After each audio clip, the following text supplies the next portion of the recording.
Slovenská informačná služba vie údajne hacknúť a špehovať váš telefón. Môže v ňom robiť úplne všetko, čítať správy, vrátane tých zo šifrovaných aplikácií, ako je Signál alebo Threema, a pozerať si váš kalendár, históriu hovorov, históriu navštívených stránok. Môže si prezerať vaše fotky, súbory, môže ich pozmeniť alebo tam nejaké pridať. Môže si robiť screenshoty obrazovky, zapnúť na diaľku mikrofón alebo kameru. Všetky tieto funkcie jej má poskytovať špionážny software Pegasus, ktorý podľa zistení denníka N získala k dispozícii Slovenská tajná služba. Čo to pre nás znamená, ak je to pravda? V prvom rade si musíme povedať, že spoločnosť NSO Group, ktorá tento software vyvíja, žiadne detaily o fungovaní tohoto softvéru nezverejňuje, takže to, čo vieme, sú výsledky analýz hacknutých telefónov z minulosti a nejaké najlepšie možné odhady toho, ako to funguje dnes.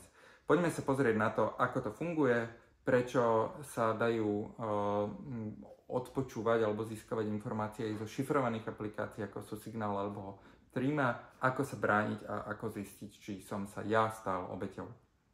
Takže ako to funguje? Nástroj Pegasus je známy tým, že používa tzv. Zero-click zraniteľnosti. To znamená, že to sú zraniteľnosti, kde vy ako obeť nemusíte urobiť úplne žiadnu aktivitu. Zero day znamená, že na útoky, ktoré sú tam používané, nie sú známe, neexistujú žiadne záplaty. No a kombinácia týchto dvoch vecí dokopy znamená, že obeťou sa môže stať aj človek, ktorý používa v zásade všetky najlepšie odporúčania bezpečnostnej hygieny. Môžete mať plne aktualizovaný telefón, neklikáte na phishingové správy, e-maily a tak ďalej, napriek tomu sa môžete stať obeťou. Ako môže napríklad fungovať ten zero click? Jedna z tých delivery metód z minulosti bola taká, že obeť dostala MMS správu, v ktorej bola príloha. Tou prílohou bol obrázok, bol to myslím nejaký JPEG.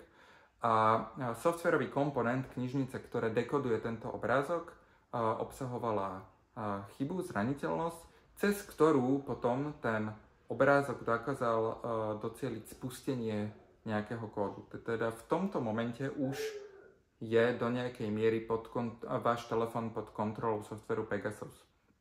Potom prichádza druhá fáza, kedy tento software sa snaží získať systémové práva, aby mohol sa v tom systéme úplne voľne pohybovať. Zároveň toto je nejaká najvyššia úroveň toho, ako to môže fungovať a my si môžeme domnievať, že veľmi pravdepodobne fungujú rôzne úrovne toho, aké exploity a exploit chainy sa používajú. Toto používala napríklad v minulosti aj NSA, Tailored Access Operation. Toto bolo súčasťou tzv. Snowdenových líkov, ktoré už majú viac ako 10 rokov. Takáto taktika dáva zmysel, pretože každé použitie exploitu môže znamenať jeho odhalenie. Takže aby sme predošli odhaleniu a tým pádom v zásade veľmi zníženému použiteľnosti do budúcnosti takéhoto exploitu, tak je dobré najprv začať s takým nízko visiacim ovocím. Najlepšie je začať s používaním už známych zraniteľností, na ktoré existujú záplaty, ale daný človek, daná obeť tú záplatu nainštalovanú nemá. Prečo v úvodzovkách nie sú bezpečné ani šifrované apky ako Signál alebo Threema? Oni bezpečné sú, to, čo oni robiť majú, robia dobre. Tu je problém v tom, že hacknutý je samotný ten telefón, ten operačný systém. A vždy platí, že tá nejaká vyššia vrstva sa musí spoliehať na tú nižšiu vrstvu, na ktorej stojí. V tomto prípade aplikácia Signal alebo Threema alebo akákoľvek iná sa musí spoliehať na nejakú funkcionalitu, parametre a bezpečnosť operačného systému, ktorý je pod ním. Zase operačný systém sa musí spoliehať na hardware a jednotlivé jeho komponenty, ktoré zase obsahuje nejaký firmware a tak ďalej. Teda v tomto prípade Signal neurobil žiadnu chybu, Signal nemôže, alebo akákoľvek iná aplikácia nemá veľa možností, čo viac tam urobiť, pretože Signal vás chráni pred tým, aby nemohli tie správy byť odpočúvané niekde za behu, aby sa to nedalo odpočúvať v tom pôvodnom zmysle slova, že keď si niekto nahrá tú sieťovú prevádzku, ktorá sa tam prenáša, aby z toho nevedel prečítať tie správy. A toto funguje dobre do tej miery, že ani prevádzkovateľ signalovej siete nevie povedať, o čom sa rozprávate. Ale v momente, keď vy máte už na telefóne dešifrovanú správu od niekoho, tak pokiaľ v tom momente Pegasus vie napríklad urobiť screenshot, tak skrátka tá správa už je v rukách niekoho iného. Ako sa brániť? Je to náročné a znovu tu musím povedať, že nevieme úplne presne a ono sa to môže líšiť. Zároveň odporúčania, ako sa brániť, sú nejaké veľmi všeobecné, ktoré platia pre každého. A potom nejaké veľmi konkrétne odporúčania, ktoré môžu byť veľmi otravné pre bežného človeka, je potrebné špecificky prispôsobiť potrebám daného človeka. Napríklad iné to môže mať nejaký disident v diktatorskom režime a iné to môže mať novinár, ktorý pracuje na nejakom konkrétnom prípade, ktorého rozpracovanie trvá napríklad mesiac alebo 2 mesiace. Stále platia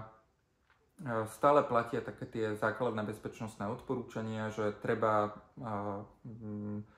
mať plne aktualizovaný telefón, treba tam mať nainštalované iba aplikácie, ktoré naozaj potrebujem, netreba klikať na priveľa vecí, treba mať takú zdravú ostražitosť. Špecificky v prípade softvéru Pegasus sa ukazuje, že historicky drvivá väčšina cieľových telefónov sú iPhony a nie Androidy.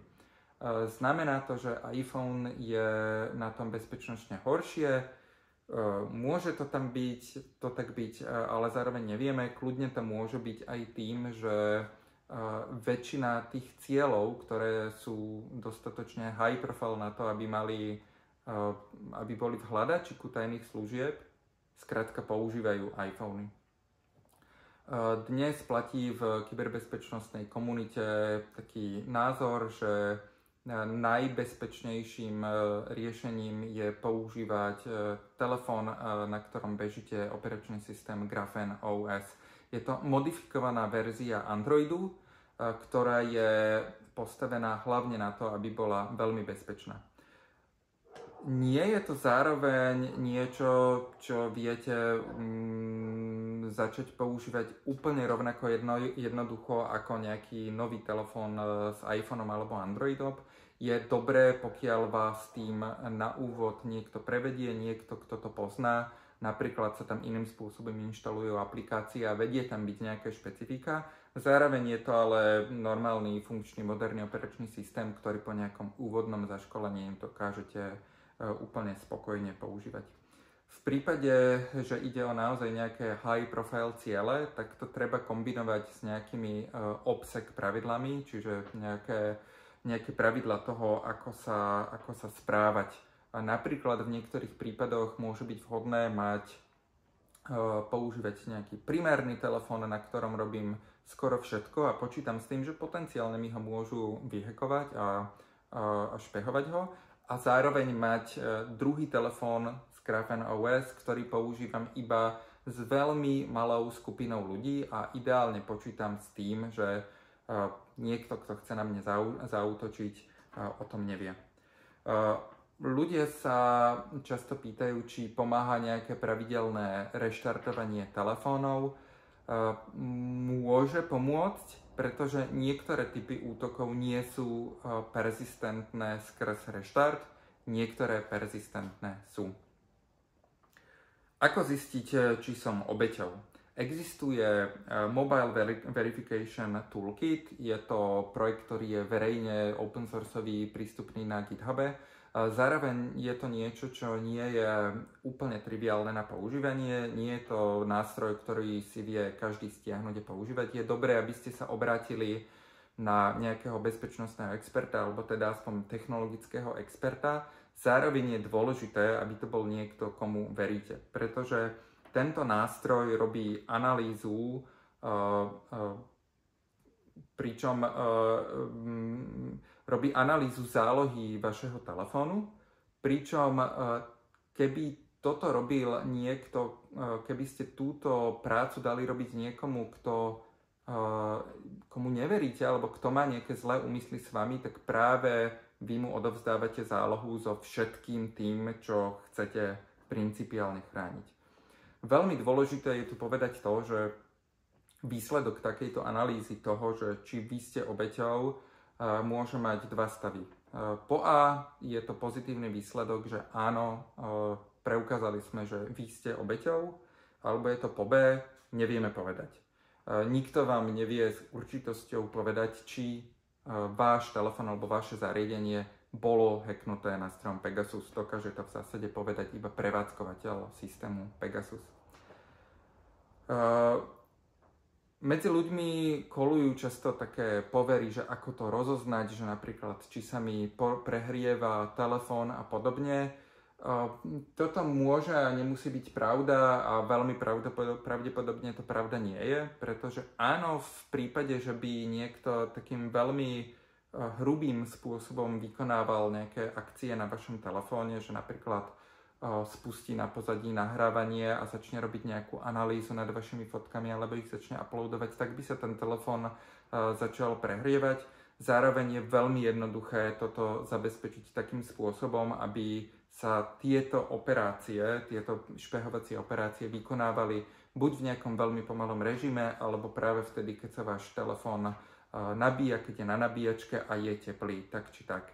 Takže ja si myslím, že takéto nejaké hinty, že ako zistiť, či ste alebo nie ste obeťou, nie sú príliš relevantné.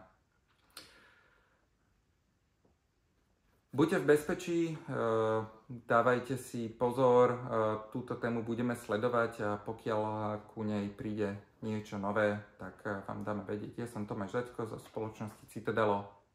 My sme hackeri na vašej strane.